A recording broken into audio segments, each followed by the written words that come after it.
ठीक है, चलो पहली चीज हमने लास्ट टाइम किया था, हमने हमारी आज हम जो चैप्टर शुरू कर रहे हैं that is called national income. क्या होती है नेशनल इनकम? कंट्री की इनकम हमने लास्ट टाइम बात की थी। कंट्री की इनकम हम तीन तरीके से कैलकुलेट करते हैं। फर्स्ट कौन सा मेथड था? फर्स्ट था value added method. Okay, second method कौन सा था? Income method. Okay, third expenditure method. अगर मैं इसकी डेफिनेशन लिखना चाहूँ कि अकाउंट नेशनल इनकम क्या होता है, तो जितने भी कंट्री के अंदर गुड्स एंड सर्विसेज प्रोड्यूस हुए हैं या जितने भी कंट्री के अंदर वैल्यू एडिशन हुआ है उन सबका सम टोटल जो करके आता है, ठीक है, ड्यूरिंग अकाउंटिंग ईयर, वो सब कुछ क्या होगा? आपका नेशनल इनकम होगा। ठीक है, एक्सपेंडिचर मेथड से बात करूं, अगर सारे कंट्री के अंदर गुड्स एंड सर्विसेज जो प्रोड्यूस हुए हैं, आपने कोई भी खर्चा किया उसके ऊपर, ठीक है, तो फाइनल कंजम्पशन जो आपने करी है बेसिकली हाउस होल्ड्स ने, गवर्नमेंट ने, किसी ने भी करी है, वो सबको एडिशन करके और इन्वेस्टमेंट करके जो भी कंट्री में हो रहा है सब कुछ, that is national income. Majorly हम इस चैप्टर में इसकी डेफिनेशन ज्यादा याद करेंगे, तो उसके अकॉर्डिंग ही चलेंगे हम। तो मैं इसकी बात करता हूँ, जो बात कर रहा है बुक में, कंट्री के अंदर जितने भी आपके फैक्टर इनकम है। फैक्टर इनकम क्या होती है? तो पहले वर्ड्स लिख लेते हैं, फिर मैं दोबारा समझता हूँ। जितने भी कंट्री के अंदर फैक्टर इनकम्स अर्न हुई हैं, ठीक है, बाय नॉर्मल रेजिडेंट, दूसरा वर्ड इंपॉर्टेंट जो आ गया that is called normal resident, ठीक है, in an accounting year. Accounting तो सबको पता क्या होता है, इसकी जरूरत नहीं बताने की, तो मेन इंपॉर्टेंट वर्ड्स ये और ये है। तो डेफिनेशन यहाँ से स्टार्ट करेंगे, इसको हम नहीं काउंट कर रहे, वो जस्ट फॉर रेफरेंस पर्पस था खाली। अब यहाँ से हम शुरू कर रहे हैं मेन, कि जो आपका इनकम मेथड है, अगर हम उसकी डेफिनेशन देखें, पूरी कंट्री में जितने भी फैक्टर ऑफ सर्विसेज थे, कौन कौन से होते हैं फैक्टर सर्विसेज? रेंट, लेबर और एंटरप्रेन्योर्स, ठीक है, वो जो भी अर्न करते हैं, क्या क्या अर्न करते हैं, जो हम बात करें तभी हमने बोला रेंट अर्न करते हैं, इंटरेस्ट अर्न करते हैं, वेजेस अर्न करते हैं और प्रॉफिट अर्न करते हैं। पूरी कंट्री में जो भी बंदों ने ये कमाया है, उन लोगों ने, जो मेरे नॉर्मल रेजिडेंट है, तो वो आपका टोटल एडिशन मिला के बनता है नेशनल इनकम। क्लियर? पूरी कंट्री के अंदर जो भी फैक्टर सर्विसेज से अर्न हुआ है आपको, इन चारों चीजों से, ठीक है, हम कंट्री कंट्री बार बार बोल रहे हैं, खाली कंट्री की बात नहीं कर रहे हैं, यहाँ पे सिर्फ नॉर्मल रेजिडेंट की बात करनी है। अभी डेफिनेशन समझाता हूँ नॉर्मल रेजिडेंट क्या होता है। मतलब ये, मैं यहाँ रह रहा हूँ या मैं फॉरेन में रह रहा हूँ, नॉर्मल रेजिडेंट कौन होता है वो हम अभी समझेंगे प्रॉपर वे में।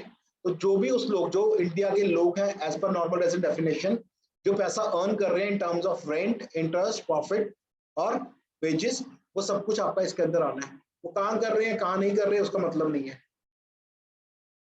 ठीक है। अब मैं सारी एग्जांपल लेके कर दूंगा इसके बाद। तो पहले सिंपल फैक्टर इनकम समझ आ गया क्या होता है हमारे को।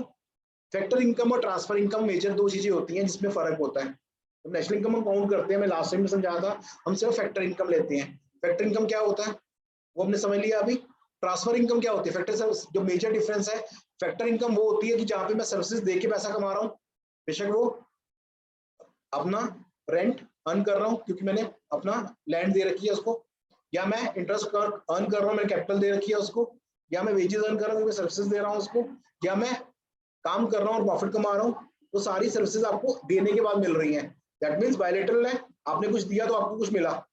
ट्रांसफर इनकम्स होती है जो यूनिलेटरल होती है, जो एक साइड सर्विस होती है, जैसे गवर्नमेंट देती है ओल्ड एज पेंशन, आपने कुछ नहीं करा, सिंपल मैं बूढ़ा हो गया तो गवर्नमेंट से पेंशन मिल गई। फ्लड विक्टिम्स मिलते हैं ना, कुछ रिलीफ मिलता है कई बार, यहाँ फ्लड आ गया तो गवर्नमेंट सबको 5-5 हजार रुपए दे रही है। कोरोना के टाइम पे लेबर्स को दिया था सबको, कुछ नहीं करा उन्होंने, कोई काम नहीं करा, कोई प्रोडक्टिव एक्टिविटी नहीं करी उन्होंने, सिंपल क्योंकि वो रेजिडेंट है इंडिया के, उनको लाइफ जी नहीं पाएंगे, इसके कारण गवर्नमेंट ने उनको रिलीफ दे दी। These all are transfer incomes. तो नेशनल इनकम के अंदर सिर्फ हम फैक्टर इनकम काउंट करेंगे, नेशनल इनकम के अंदर ट्रांसफर इनकम को काउंट नहीं करते, ठीक है। क्लियर पॉइंट यहाँ तक विदाउट। अब मैं जो बुक्स में हमें लिखा हुआ है उसके अकॉर्डिंग बुक्स फिर नोट्स साथ साथ बोल रहा हूँ, नोट्स सबको मिल गए यहाँ पे। तो पहले सिंपल वे में मैंने जो बुक का पार्ट है वो खोल देता हूँ। First concept of national income. National income is the sum total of all the factor income earned by the normal resident of a country during the period of accounting year. This definition of national income जो आपकी है conveys two important points. First क्या आपका, आपकी जो income है वो सिर्फ फैक्टर इनकम्स की है। सेकंड नॉर्मल रेजिडेंट्स की इनकम है, ऑलरेडी हमने बात कर ली। तो अब बात कर रहे हैं इन दोनों के बारे में। फैक्टर इनकम्स आपकी क्या है, are the payments made by the producing units firms to the households for the use of their factor services. तो हमने ऑलरेडी बात कर ली। वेजेस को हम बोलते हैं यहाँ पे कंपनसेशन ऑफ एम्प्लॉइज। हम आगे समझेंगे क्या क्या होता है, उसका क्या क्या फॉर्मूला होता है। तो सिंपल यहाँ पे वेजेस को हम बोलते हैं कंपनसेशन ऑफ एम्प्लॉइज, जिसके अंदर और बहुत सारी चीजें इंक्लूड होती हैं। रेंट सेम रेंट रहता है, इंटरेस्ट सेम इंटरेस्ट रहेगा, प्रॉफिट सेम प्रॉफिट रहेगा। ठीक है, आगे फॉर्मूलाज के अकॉर्डिंग यूज करेंगे इसको बाद में। Factor income are different from transfer income, मैंने भी समझाया। ट्रांसफर इनकम कौन सी होती है, जो आपकी यूनिलेटरल नहीं है, मतलब सिर्फ सिंगुलेटरल है, सॉरी, जो वन साइड ट्रांजैक्शन है, गवर्नमेंट ने कुछ आपसे लिया नहीं, आपको दिया फ्री ऑफ कॉस्ट, लेकिन ये हम काउंट नहीं करते। तो यहाँ पे डिफरेंस सिंपल दे रखा है।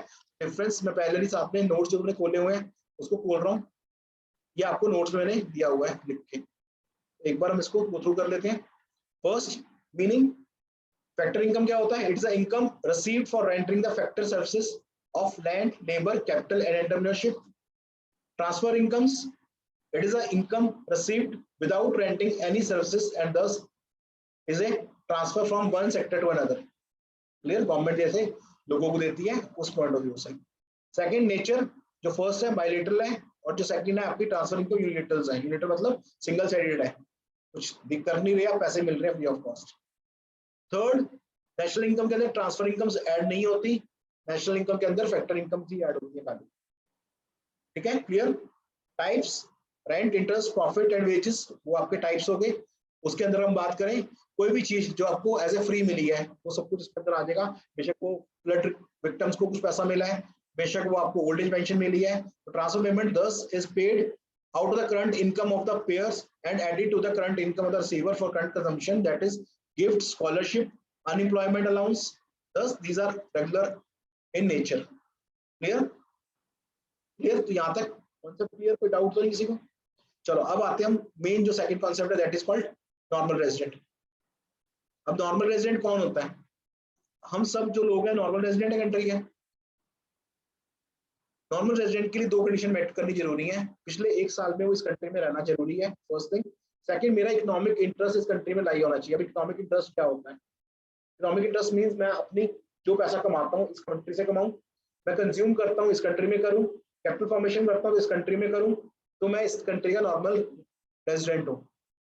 ठीक है, नॉर्मल रेजिडेंट और सिटीजनशिप में फर्क है। सिंपल सा एग्जांपल, अक्षय कुमार कहाँ का सिटीजन है, कनाडा का सिटीजन है, लेकिन उसकी अर्निंग कहाँ पे है, इंडिया की, तो वो सिटीजनशिप अलग हो सकती है, लेकिन आपका नॉर्मल रेजिडेंट टैक्स कहाँ पे करेगा, इंडिया में, क्योंकि उसकी अर्निंग कहाँ है, उसका इकोनॉमिक इंटरेस्ट कहाँ लाई करता है, इंडिया के अंदर। ऐसे बहुत सारे लोग हैं जो सिटीजनशिप बाहर की ले चुके हैं लेकिन रहते इंडिया के अंदर है, तो उसका मतलब क्या, वो जब भी टैक्स पे करेंगे तो इंडिया के अकॉर्डिंग पे करना पड़ेगा।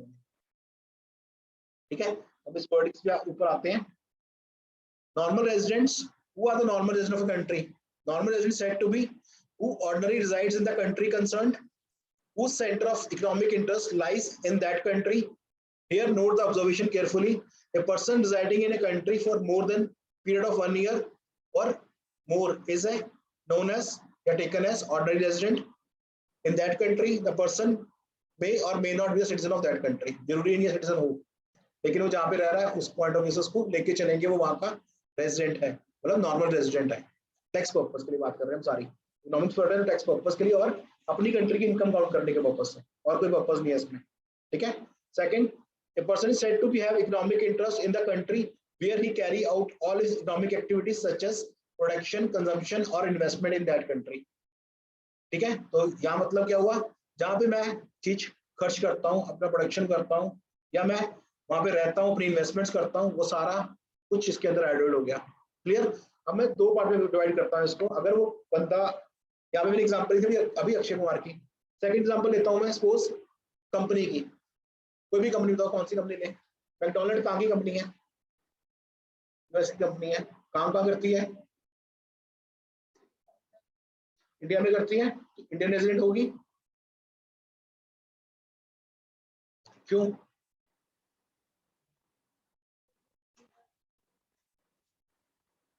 चलो अब जो तुम बोल रहे हो पॉइंट उसको क्लियर करने के पॉइंट ऑफ व्यू से, फर्स्ट थिंग जब इंडिविजुअल की हम बात करते हैं, हम बात कर रहे हैं ये दोनों चीजों की, जो 1 साल रहना चाहिए, सेकंड थिंग उसका इकोनॉमिक इंटरेस्ट लाई करना चाहिए इंडिया के अंदर। जब हम कंपनी की बात करते हैं, हम कंपनी के बोर्ड ऑफ डायरेक्टर्स देखते हैं कहाँ पे हैं, और उसकी एजीएम मीटिंग कहाँ होती है, annual general meeting, decision major है वो कहाँ लिए जाते हैं। जो मेन कंपनी जहाँ पे भी है वहाँ पे एजीएम मीटिंग होगी उसकी। अगर वो एजीएम मीटिंग यहाँ पे होगी इंडिया में, तो उसका इकोनॉमिक इंटरेस्ट इंडिया में लाई करता है। ठीक है, तो जो भी कंपनी जिसकी मीटिंग यहाँ हो रही है, जिसके बोर्ड ऑफ डायरेक्टर यहाँ रहते हैं, जिसका मेन एड्रेस यहाँ का है, तो यहाँ की कंट्री है, तो यहाँ की कंट्री की रेजिडेंट मानी जाएगी कंपनी। अगर वो इंडिविजुअल है तो ये कंडीशन, और उसके लिए बोर्ड ऑफ डायरेक्टर और मीटिंग, जो मेजर डिसीजन कहाँ लिए जाते हैं, सिंपल सी बात, कहाँ बैठ के लिए जाते हैं, और उसका मेन ऑफिस कहाँ पे है। ठीक है, तो उस पॉइंट ऑफ व्यू से देखेंगे। क्लियर यहाँ तक, कोई डाउट? ठीक है, मेन पॉइंट ये समझ, पहले नॉर्मल रेजिडेंट की बात कर रहे हैं तो दोनों चीजें, बंदा 1 साल से यहाँ पे रहना चाहिए पिछले प्रीवियस ईयर में और मोर, और दूसरा उसका इकोनॉमिक इंटरेस्ट यहाँ लाई करना चाहिए। इकोनॉमिक इंटरेस्ट मींस उसका प्रोडक्शन, कंजम्पशन और इन्वेस्टमेंट सब कुछ यहीं पे होना चाहिए। ठीक है, क्लियर? ट्रू। अब इस पॉइंट अगर बात करें, इस पे अभी नहीं आते, आपकी बुक में बैक साइड पे कुछ फोकस जोन दे रखा है, तो मैं वो फोकस जोन आप बाद में पढ़ना, पहले मैं कुछ नोट्स में पढ़ा रहा हूँ, जो नोट्स में दिया हुआ मैंने, वो क्लब किया हुआ मैंने यहाँ पे ऑलरेडी। ठीक है, फर्स्ट थिंग अगर मैं बात करूं, मैंने यहाँ पे नॉर्मल रेजिडेंट डेफिनेशन लिखी हुई है। Normal resident person, individual or institutions who normally resides in the country and the period of stay is more than 1 year, whose center of interest lies in the country. The center of economic interest implies two things: the resident lives or is located within the economic territory. Second, the resident carry out the basic economic activities of earning, spending and accumulation of wealth from that location. ठीक है, clear? Same, थोड़ा easy किया उसको, और कुछ नहीं है, वही लैंग्वेज है। अब ये जो पॉइंट लिखे हुए नीचे मैंने, ये आपके पीछे फोकस जोन में दे रखे हैं, ये ध्यान रखने बहुत जरूरी है। फर्स्ट, अब जो यहाँ पे एग्जांपल दे रहे हैं, पहले कुछ एग्जांपल देता हूँ तो आपको क्लियर हो जाए किसकी बात कर रहे हैं। अब मेरे को ये बताओ, विराट कोहली कहाँ का रेजिडेंट है? इंडिया का रेजिडेंट है। नॉर्मल रेजिडेंट कहाँ का है? इंडिया का है। अब कोहली जाके पैसा कमाता है यूके में, यूएसए में, कोई भी मैचेस खेल के, तो कहाँ का पैसा माना जाएगा? इंडिया की अर्निंग मानी जाएगी, इंडिया की वेजेस मानी जाएगी, क्योंकि पैसा अगर वेजेस मिल रही है या कुछ भी कमा रहा है। ठीक है, सेम वे मैंने कुछ बार कंपनी में सिंगापुर में इन्वेस्ट किया, मैंने वहां पे लैंड खरीद ली, वहां से को रेंट आता है, कहाँ नेशनल इनकम में काउंट होगा। अब यहाँ पे दो कॉन्सेप्ट है, अभी हम नेशनल इनकम की बात कर रहे हैं, तो नेशनल इनकम सिर्फ मेरे को रेजिडेंशिप देखनी है कि बंदा कहाँ का है, पर्सन कहाँ का है, पर्सन इंडिया का होना चाहिए। ठीक है, कमा जहाँ मर्जी से रहा है, पूरे वर्ल्ड में जहाँ मर्जी से कमा रहा है पैसा, सिर्फ वो बंदा कहाँ का होना चाहिए, इंडिया का होना चाहिए, नॉर्मल रेजिडेंट होना चाहिए। मतलब डेफिनेशन क्लियर है यहाँ तक? अब यहाँ पे कुछ एक्सेप्शंस है इसके अंदर। एक्सेप्शंस क्या है? पहली बात, फॉरेनर्स आते हैं इंडिया के अंदर वेकेशन पर्पस के लिए, स्टडी पर्पस के लिए, मेडिकल टूर्स पर्पस के लिए, या ट्रीटमेंट पर्पस के लिए, या कोई बंदा ऑफिशियल वैसे आ गया, कोई आर्मी पर्सन आ गया थोड़े दिनों के लिए यहाँ पे कोई ट्रेनिंग लेने के लिए, वो सब बंदे एक्सक्लूडेड है इसके अंदर से, उनको नहीं लेंगे। क्लियर? सेकंड, क्रू मेंबर्स, जो आपकी वेसल्स आते हैं, जो आपकी शिप्स आती हैं या रुकती हैं आके कुछ टाइम के लिए, 2-3 दिन रुकी रहती है कई बार इंडिया के अंदर, वो आपका क्या कहते हैं, डॉक के ऊपर वो होता है कि सामान उतारा, सामान चढ़ाया, या कई बार वो शिप ज्यादा टाइम रुक जाती है, वो मेंबर्स इसके अंदर नहीं एडेड होंगे। ठीक है। Third thing, border area workers. अब नेपाल में बहुत सारे लोग ऐसे हैं जो सुबह आते हैं इंडिया में, शाम को वापस चल जाते हैं, बॉर्डर लगता है एक साथ, तो बहुत सारे लोग सुबह काम करने आते हैं इंडिया में, पैसा कमाते हैं और वापस चल जाते हैं, they are not included in this. ठीक है, तो बॉर्डर पे कोई भी बंदा काम कर रहा है, रहता है किसी और कंट्री में, पैसा आता है कमाने और वापस चल जाता है, वो एडिट नहीं होंगे इसके अंदर। ठीक है। Then official diplomats, embassies of another country working in domestic country, जो बाहर की कंट्री के एम्बेसीज है, उनके जो लोग हैं वो उन्हीं के बंदे हैं, हमारे बंदे नहीं है। ठीक है, वहाँ के जो एम्बेसी में एक मेन बंदा होता है, जो मेन इन्वेस्टर होता है वहाँ का, वो इन्वेस्टर भी वहाँ का गिना जाएगा, बेशक वो 1 साल से ऊपर यहाँ रह रहा है, क्योंकि वो उस कंट्री का बंदा यहाँ पे डिपोटेड है, तो उसको ही वहाँ का गिनेंगे, यहाँ का नहीं गिनेंगे। ठीक है। ऐसे ही कोई आपका जो आपके मेजर वर्ल्ड ऑर्गेनाइजेशंस हैं, जैसे इंटरनेशनल ऑर्गेनाइजेशन है WHO, UNO, अगर उसका इंडिया में ऑफिस सिचुएटेड है, जो बंदे उस कंपनी के मतलब उसके अंदर जो बंदे काम कर रहे हैं फॉरेनर्स, वो बंदे बेशक 1 साल से ऊपर यहाँ रह लें, वो यहाँ पे काउंट नहीं किए जाएंगे। होंगे ना कुछ बंदे, जैसे IMF का ऑफिस है इंडिया के अंदर, या UNO का ऑफिस है, या WHO का ऑफिस है, तो कुछ एम्प्लॉइज होंगे वहाँ के, यहाँ पे बंदे काम कर रहे हैं, हो सकता है वो अमेरिका के हो सकता है UK के हो सकता है कि और कंट्री के हो, और पिछले 5 साल से यहाँ पे रहे हैं, वो काउंट नहीं करने इसके अंदर। ठीक है, clear. Then we have employees of international organization are considered as resident of the country to which they belongs and not to the international area। हमने क्लियर कर लिया ऑलरेडी। लेकिन अब कुछ बंदे ऐसे होते हैं जो नॉर्मल कंपनी में काम करते हैं, जैसे मैंने मैकडॉनल्ड्स की एग्जांपल ली थी, बहुत सारी फॉरेन की कंपनी थी जो इंडिया में स्टेटेड है, ठीक है, तो वहां के लोग इंडिया में काम कर रहे हैं, लेकिन जैसे ही वो 1 साल पूरा होगा नॉर्मल रेजिडेंट इंडिया के हो जाएंगे। जैसे कि एग्जांपल लेते हैं, ओप्पो का ब्रांड है चाइना का, ठीक है, वीवो चाइना, जो भी बंदे वहां के बंदे यहाँ पे आके काम कर रहे हैं और 1 साल से ऊपर यहाँ रहते हैं, वो नॉर्मल रेजिडेंट इंडिया के माने जाएंगे, क्योंकि इंडिया की इनकम मानी जाएगी, उनको रिटर्न इंडिया में फाइल करनी पड़ेगी अपनी। ठीक है, क्लियर क्लियर यहाँ तक पॉइंट। इसको मैंने डायग्राम में एक्सप्लेन कर रखा है, तो एक बार यहाँ पे समझाता हूँ पॉइंट। फर्स्ट मैंने लिखा इंटरनेशनल ऑर्गेनाइजेशन इटसेल्फ, उनके जो लोग हैं यहाँ पे नॉट अ नॉर्मल रेजिडेंट, पहले तो नहीं होंगे। सेकंड, एम्प्लॉइज जो कंपनी है वो तो नहीं होगी कभी भी, मैंने बोला था जहाँ पे मीटिंग उसकी होती है, जहाँ पे उसके मेन डिसीजन ले जाते हैं, बाकी मानी जाएगी। अब वो तो आपकी नहीं है, नॉट एनआर। सेकंड, वो लोग जो उस कंपनी में काम कर रहे हैं जो फॉरेनर्स हैं, और वो लोग जो इंडियन काम कर रहे हैं, कुछ इंडियन भी काम करेंगे, ठीक है। जो फॉरेनर्स हैं, जिसने लेस देन 1 ईयर काम किया वो नॉट है, जिसने मोर देन 1 ईयर काम किया वो नॉर्मल रेजिडेंट है। ठीक है, क्लियर कॉन्सेप्ट ये वाला। अगर इंडियन है तो वो एनआर है। मैं एग्जांपल दे रहा हूँ मैं तुम्हारे और समझाने के लिए। एक कंपनी लेते हैं, सपोज अगर एक ओप्पो कंपनी ले ली मैंने, चाइना की कंपनी है, इसके कुछ 5 लोग हैं जो मेंबर्स हैं, जो मेन कंपनी के सीईओज लगा ले या एमडीज लगा ले, वो पिछले 6-7 महीने से इंडिया के अंदर ही है, तो क्या होगा, एनआर होंगे या नहीं होंगे? एनआर मतलब नॉन रेजिडेंट, नॉर्मल रेजिडेंट होंगे या नहीं होंगे? नहीं होंगे। लेकिन जैसे ही वो 1 साल पूरा हो जाएगा वो आपके नॉर्मल रेजिडेंट बन जाएंगे।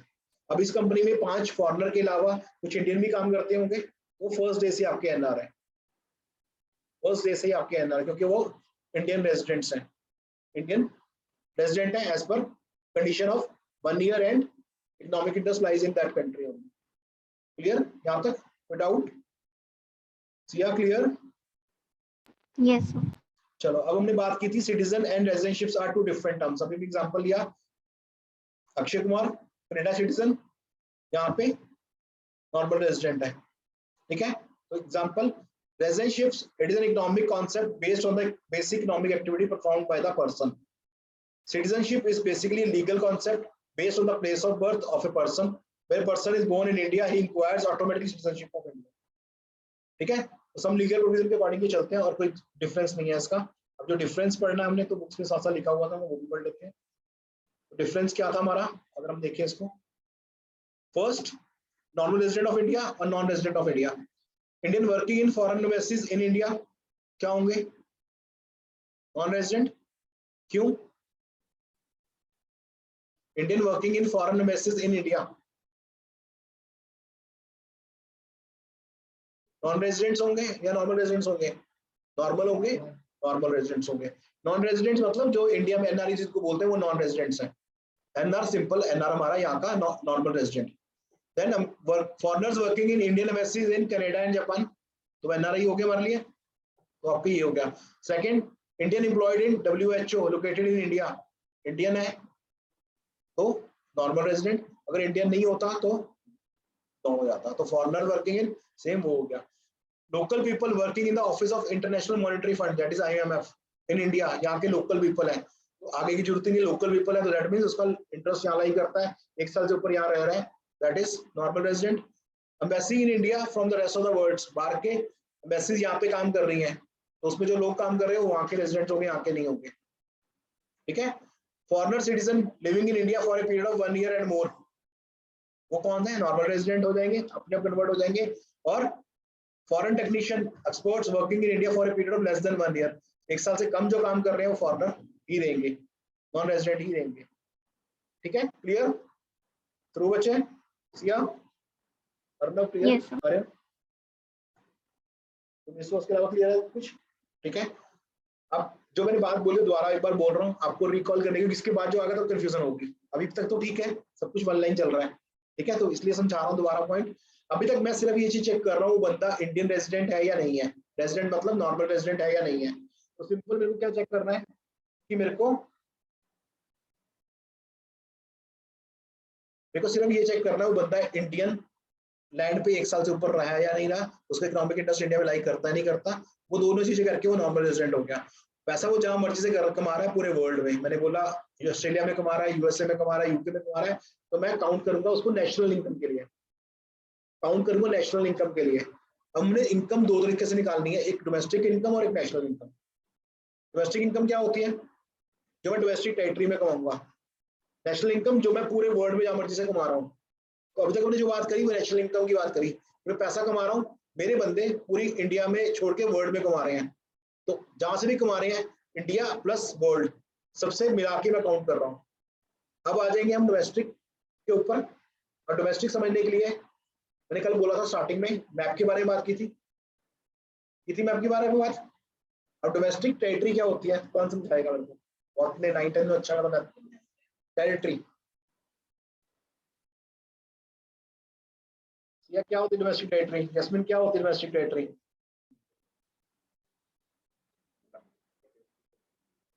ये टेरिटरी है इसके अलावा कुछ आ सकता है टेरिटरी के अंदर? उसके अंदर आ जाएगी लगा हुआ लाइन, नंबर नाम नहीं लिखे, बस खाली जान की है। अच्छा, और कहाँ सर्च कर रहे हैं?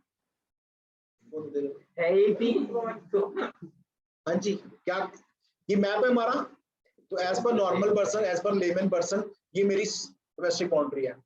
लेकिन इकोनॉमिक्स के अंदर इसके अलावा कुछ और चीजें इसके अंदर ऐड होती हैं, ठीक है? वो क्या क्या ऐड करते हैं हम उसकी बात कर रहे हैं पहले। तो पहली बात तो मैंने बोला ये मेरी जो टेरिटरी है ये क्या है, पूरी की पूरी टेरिटरी जो है डोमेस्टिक बाउंड्री है। अभी हम जो बात करने जा रहे हैं, पहले हमने बात की थी नेशनल इनकम के बारे में, अब बात करने जा रहे हैं डोमेस्टिक इनकम के बारे में। कंट्री के अंदर क्या कमाते हैं हम, ठीक है? मेरी कंट्री की लैंड के ऊपर क्या कमा रहे हैं, तो लैंड तो मेरी ये है। तो फर्स्ट थिंग इसके अंदर सबसे पहली चीज जो आएगी, ये भी आपके फोकस जोन में लिखा हुआ है, इसके आसपास का सी शोर एरिया, कुछ किलोमीटर तक का एरिया वो मेरे पास है, वो मेरा एरिया माना जाएगा, दैट इज कॉल्ड सी शोर एरिया।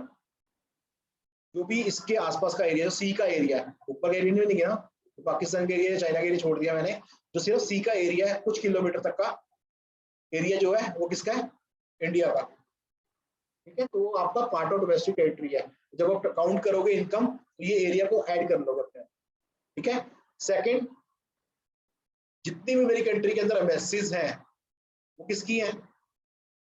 फॉरेन की। मेरी कंट्री तो फॉरेन की वैसी होंगी, मेरी वैसी तो नहीं होगी ना, तो वो मेरी टेरिटरी नहीं है, क्योंकि वहां पे आप फ्रीली नहीं जा सकते। पूरे वर्ल्ड में जितने भी कंट्रीज के अंदर मेरी एम्बेसी है वो सारी की सारी डोमेस्टिक टेरिटरी मानी जाएगी।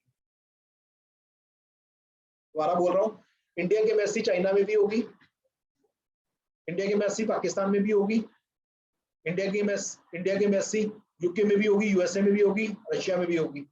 जितनी भी एम्बेसी है पूरे वर्ल्ड में उन सबको मैं डोमेस्टिक टेरिटरी मानूंगा। उसके अंदर जो लोग काम कर रहे हैं वो मेरी डोमेस्टिक टेरिटरी में काम कर रहे हैं। लेकिन जो इंडिया के अंदर एम्बेसीज है पूरे वर्ल्ड की, वो मेरी टेरिटरी नहीं है, तो ये टेरिटरी नहीं हुई मेरी, ठीक है? क्लियर? थर्ड, जब आपके ये कंट्री है इसके आसपास कुछ एरोप्लेन और शिप्स घूमेंगे, होंगे या नहीं होंगे? वो सारे एरोप्लेन और शिप में जो बंदे बैठे हैं वे टेरिटरी में है, ठीक है?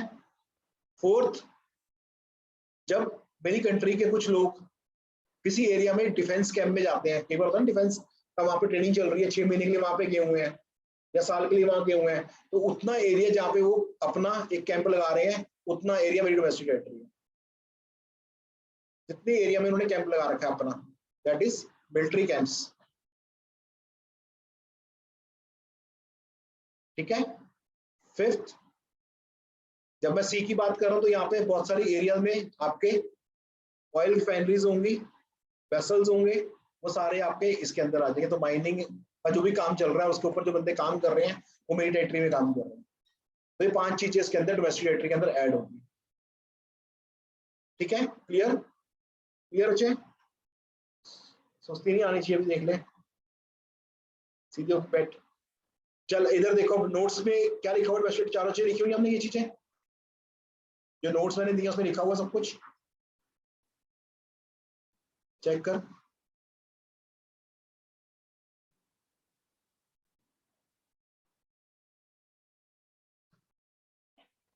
लिखा हुआ सब कुछ। पॉलिटिकल बाउंड्रीज और लैंड मासेस, ठीक है, फर्स्ट मेरी बाउंड्री होगी पूरी, territorial water of the country and air spaces, ships और aircraft of the country operating in different nation of the world, ठीक है। Then official diplomats, military bases जो हमारे बाकी कंट्रीज में हैं, fishing vessels, oil, natural gases, rigs जो मैं आसपास के एरिया में कर रहा हूँ, ये सारा मेरा डोमेस्टिक टेरिटरी है, ठीक है। अब थोड़ा सा समझने के पर्पस से दोबारा मैं मैप पे जा रहा हूँ, इसको एक बार आप समझाओगे। मैं एग्जांपल, पहले कुछ मैं बातें करने जा रहा हूँ नेशनल इनकम की, फिर हम डोमेस्टिक की बात करेंगे, ठीक है। डोमेस्टिक समझे तो डोमेस्टिक की बात, ठीक है। अब मेरे को बताओ, पहले एग्जांपल मैं दी थी विराट कोहली। विराट कोहली कहाँ का रेजिडेंट है? इंडिया का। जहां मर्जी से पैसा कमाए, तो यहाँ पे काउंट होगा या नहीं होगा नेशनल में? डोमेस्टिक में, डोमेस्टिक में सिर्फ ये एरिया जो मैप है और प्लस वो 5 चीजें, उसके अंदर पैसा आ रहा है वो कमाना है। अब इसमें दूसरी बात ये इंपॉर्टेंट है, डोमेस्टिक में कोई भी पैसा कमा रहा हो, वहां पे इंडियन जरूरी नहीं है, ठीक है। तो मैं एग्जांपल देता हूँ, अब आईपीएल हो रही है, बाहर से प्लेयर्स आ रहे हैं खेलने, जो प्लेयर मेरी लैंड के ऊपर पैसा कमा रहे हैं वो सारे इसके अंदर आएंगे। जितने भी फॉरेन प्लेयर्स आ रहे हैं, जैसे कि ऑस्ट्रेलिया का, लंदन का, जिसके भी कंट्री का प्लेयर आ रहा है जो पैसा यहाँ पे कमा रहा है, वो मेरा डोमेस्टिक इनकम में काउंट होगा, ठीक है। चलो सेकंड थिंग, एसबीआई बैंक यहाँ का बैंक है, फॉरेन में चाइना में उसकी एक ब्रांच है, किसमें काउंट करूंगा किसमें नहीं करूंगा?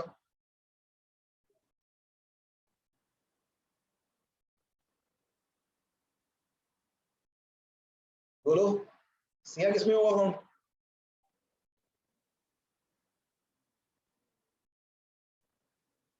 एसबीआई इंडिया का बैंक है, इंडिया में उसकी मेन पावर्स है, मेन बोर्ड ऑफ डायरेक्टर्स है, मेन उसकी सेटिंग होती है। उसकी ब्रांच एक चाइना में भी है, रशिया चाइना दोनों में है। तो उसकी मैं काउंट, जो पैसा जो कमा रहा है चाइना से या यूएसए से कमा रहा है, वो मैं कहाँ पे काउंट करूंगा? नेशनल में, ठीक है, डोमेस्टिक में नहीं। डोमेस्टिक में जो मैं पैसा इंडिया के अंदर से कमा रहा हूँ वो काउंट करना है, ठीक है। थर्ड, मैंने बोला बहुत सारी कंपनीज बाहर से आके पैसा कमाती है इंडिया के अंदर, तो मैकडॉनल्ड्स की एग्जांपल तुमने दी थी, मैकडॉनल्ड्स इंडिया में पैसा कमा रहा है आके, किस में काउंट करोगे? डोमेस्टिक में। बाउंड्रीज के ऊपर जो पैसा कमा रहा है वो डोमेस्टिक, जो पैसा सिटीजन कमा रहा है जहां मर्जी से कमा रहा है वो नेशनल, ठीक है। तो यहाँ पे जब हम डोमेस्टिक की बात करें, सिर्फ लैंड की बात करनी है और 5 चीजों की बात करनी है, उनके अलावा जहां मर्जी पैसा कमा रहा है तो हमने काउंट नहीं करना, ठीक है। क्लियर? थ्रू थ्रू यहाँ तक। चलो कुछ क्वेश्चंस को डिस्कस करते हैं, बात करते हैं।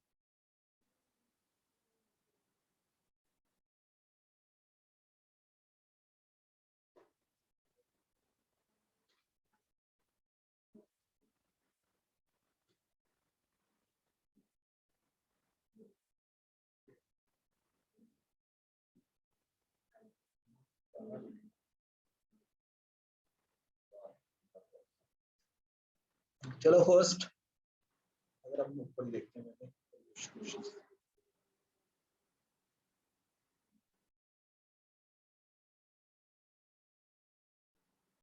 आंसर देखे हुए,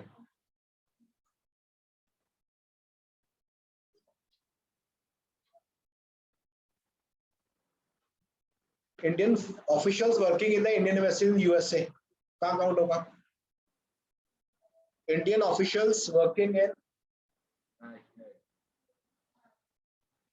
Indian officials working in the Indian embassy in USA. एक जो डोमेस्टिक और नेशनल अपने होगा, तो पहली बात बताओ तुम, जो सिंपल सी बात करें कहाँ पे काउंट करता है? पहली बात, ये नॉर्मल रेजिडेंट है या नहीं है? नॉर्मल नहीं है, ये है। चलो डोमेस्टिक बाउंड्री है या नहीं है, और सिंपल करते हैं। वैसे बाउंड्री नहीं है, मेरी एम्बेसी किसी वर्ल्ड के किसी भी कोने में है तो वो डोमेस्टिक बाउंड्री है, ठीक है। क्लियर? तो इसको हम क्या करेंगे?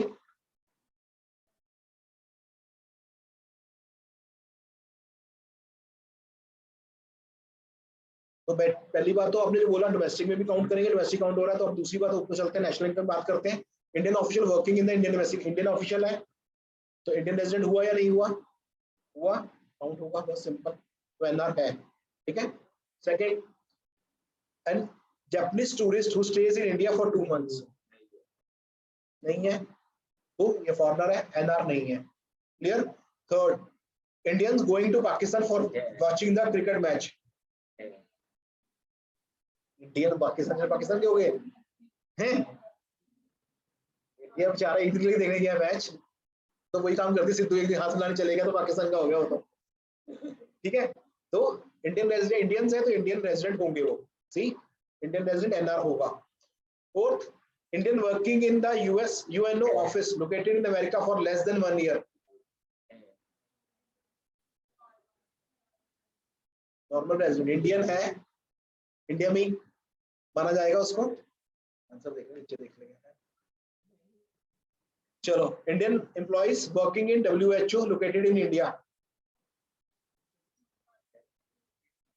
इंडियन है तो नॉर्मल होगा, एनआर होगा.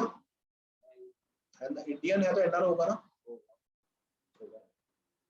Foreign tourist visiting India for a month to see the Taj Mahal, तो एनआर नहीं होंगे, फॉरेन टूरिस्ट हैं तो आपके फॉरेन नेशनल्स रहेंगे वो. Indian Muslim going to the Hajj, Indian residents हैं या इंडियन मुस्लिम्स हैं तो होंगे. ठीक है, क्लियर यहाँ तक सिया? Yes, sir. चलो next. Which the following are covered under domestic territory of a country? An Indian company in London. Indian company in London territory में आएगी. एनआर हुआ, डोमेस्टिक टेरिटरी में नहीं आएंगी. मेरी लैंड के ऊपर प्लस 5 चीजों के ऊपर जो बात करी, जो उसके ऊपर पैसा कमा रहे हैं वो हमारे हैं, जो मर्जी कमा रहा हो. यहाँ पे हम इंडियन है, कमा फॉरेन में रहा है, नेशनल में काउंट करेंगे, डोमेस्टिक टेरिटरी में नहीं काउंट करेंगे. ठीक है. Second, Microsoft office in India क्या है? Domestic territory. डोमेस्टिक टेरिटरी है या नहीं है? रिमैटिक चौंक किया अचानक, क्या हो गया रिमा? कैसे माइक्रोसॉफ्ट ऑफिस ही नहीं है इंडिया में? तो ऐसा तो नहीं है. पूछ ले जो पूछना है. Through Microsoft office in India, तो मेरी लैंड पे कमा रहे हैं, वैसे वेस्टिंग में काउंट होगा होगा. ठीक है. Third, company in India owned by the Japanese, land पे कमा रहे हैं, जो मर्जी कमा रहा हो होगा. Office of Reliance industries in New York, क्यों? सही है.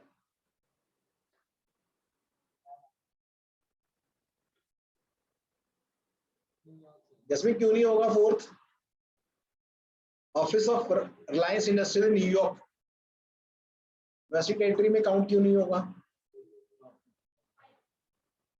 ना तो वो हमारी बाउंड्री के अंदर आता है, मैप के अंदर आता है, जो सही बोल रहे हो, और ना वो 5 चीजों के अंदर आता है, तो दैट मींस वो वेस्टिंग टेरिटरी में नहीं आएगा. ठीक है. देन branch of foreign bank in India होगा, क्योंकि भाई लैंड पे आ रहा है. इंडियन एम्बेसी इन जापान क्यों है? क्यों होगा? अभी बोल रहा कॉन्सेप्ट समझ ले, बाद में मस्ती मत बात बंद कर लेना. इंडियन लैंड 5 चीजों के अंदर आता है ये, तो उसके अंदर काउंट करेंगे. इंडिया की बाउंड्री प्लस 5 चीजें, तो वैसी 5 चीजों के अंदर आती है, तो उसको डोमेस्टिक बाउंड्री मानते हैं इंडिया की. ठीक है, क्लियर? आगे देखो, इंडियन एम्बेसी इन जापान होगा. ठीक है, होगा सर. आंसर ऊपर नीचे देख लिया तुमने गलती से. Branch of state bank of India in China नहीं है. रशियन एम्बेसी इन इंडिया, बाकी टेरिटरी है, रशिया की होगी, हमारी नहीं होगी. ठीक है, क्योंकि रशिया के मेरी कंट्री के अंदर एम्बेसी है ना, तो एम्बेसी उसका हो गया. Tata rented its property to Google in America. ठीक है, क्लियर यहाँ तक? तो अब इसी के कॉन्सेप्ट के ऊपर जो हमने बुक में लिखा हुआ है उसको एक बार पढ़ लें कि डोमेस्टिक टेरिटरी में फर्क क्या है, क्यों हम ऐसा करते हैं. At the macro level, the concept of income is used as both domestic concept and national concept. When used as domestic concept, we call it domestic income. Both, ठीक है, और as and when use a national concept, we use it national income. Both domestic and national incomes includes the 4 basic elements of factor income: composition of employees, rent, interest, and profit. But there is difference. It is as domestic income is the sum total of factor income generated within the domestic territory of a country. No matter who generated, normal resident और non resident. तो आपका territory के अंदर कमाना चाहिए, पैसा जो मर्जी कमा रहा है हमें मतलब नहीं है उससे, ठीक है। नेशनल इनकम हमारा रेजिडेंट को कमाना चाहिए, कमा कहाँ रहा है हमें इससे मतलब नहीं है। तो यहाँ बाउंड्री का मतलब नहीं है, बाउंड्री का पहले मतलब है, यहाँ पे सिर्फ बंदा नॉर्मल रेजिडेंट होना चाहिए हमारा, ठीक है। अब डोमेस्टिक टेरिटरी क्या होता है? In common language the territory, the domestic territory of country is understood to mean political boundaries of the territories of the nation, but in economics it refers to the economic territory, which is much wider concept than political boundaries. According to UN, economic territory is the geographical territory administered by the government within which person, goods and capital circulate freely. जहाँ पे हम freely घूम सकते हैं। Do you have the freedom to circulation in the embassy of foreign countries located in India? No, should be the answer. Do you have the freedom of circulation of person, goods and capital in Indian embassy located abroad? हम घूम सकते हैं वहां जाके क्योंकि हमारी embassy है वो, ठीक है। तो इसका answer yes should be the answer, implying that foreign embassy located in India are not a part of domestic economic territory of a country. On the other hand, Indian embassies located abroad are a part of domestic economic territory of a country.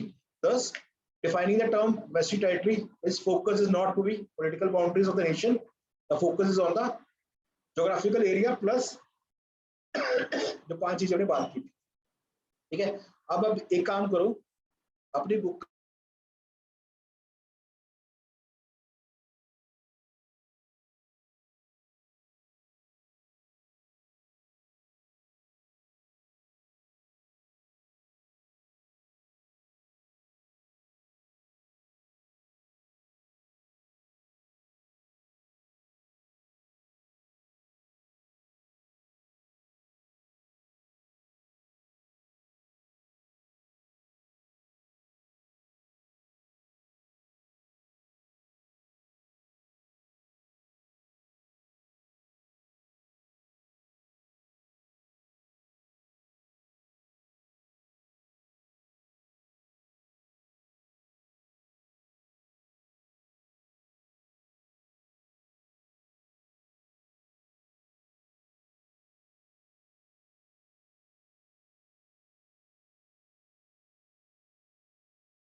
ये 3 page पढ़ते हैं। Sir पढ़ने को बोला, जल्दी जल्दी पढ़ दे, फिर कुछ पूछता हूँ उसमें से।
पहले जो तू पढ़ रहा है उससे पूछूंगा मैं, यहाँ से नहीं पूछूंगा, पहले जल्दी पढ़ ले इसलिए कह रहा हूँ।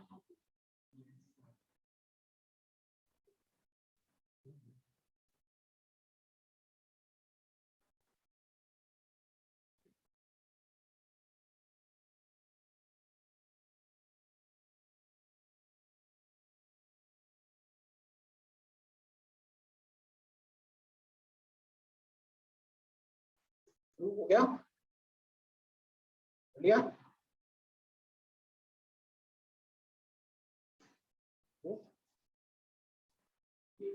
चल एक बार मैं दोबारा जो मैं पूरी क्लास में बात करी वो कर रहा हूँ, फिर क्वेश्चन आंसर करते हैं। सबसे पहले डिस्कस किया हमने फैक्टर इनकम, ट्रांसफर इनकम के अंदर कौन डिफरेंस आएगा उसका।